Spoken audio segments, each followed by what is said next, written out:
వార్త సీఎం రేవంత్ రెడ్డి సంచలన నిర్ణయం ఇందిరమ్మ ఇండ్ల పైన మరో కొత్త నిబంధన అంటూ వార్తలు అయితే వస్తున్నాయండి. దీనికి సంబంధించి వివరాలు చెప్పడానికే వీడియో చేయడం జరుగుతుంది. చాలా మంది వీడియోస్ ఉన్నారు కానీ సబ్స్క్రైబ్ చేసుకొని మర్చిపోతున్నారండి. దయచేసి ఛానల్లో సబ్స్క్రైబ్ చేసుకొని బెల్ ఐకాన్ ఆల్ మీద ట్యాప్ చేయండి.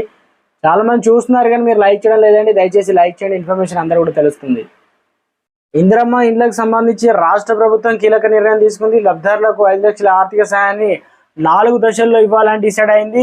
నిర్మాణ దశలో ఆధార్ కార్డు ఆధారంగా బ్యాంక్ అకౌంట్లో నేరుగా నిధులను అయితే ప్రభుత్వం అయితే విడుదల చేయనుంది.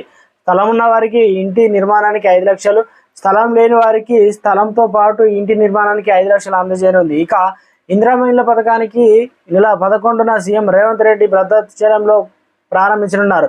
ప్రతి ఏడాది 4.50 లక్షల ఇళ్లను నిర్మించాలని ప్రభుత్వం అయితే టార్గెట్ పెట్టుకుంది.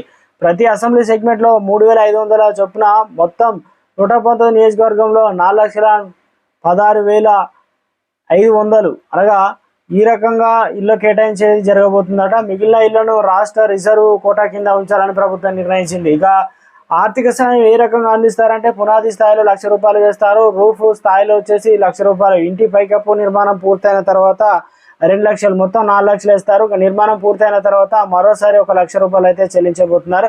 అర్హులు ఎవరంటే రేషన్ కార్డు ఆధారంగా లబ్ధిదారులను ఎక్కువ చేయబోతున్నారు. లబ్ధిదారుడు విధిగా BLP అనగా రేషన్ కార్డు కలిగి ఉంటే సరిపోతుంది. లబ్ధిదారుడికి సొంత స్థలం ఉండాలి లేదా ప్రభుత్వం ఇచ్చిన స్థలమైనా సరిపోతుంది.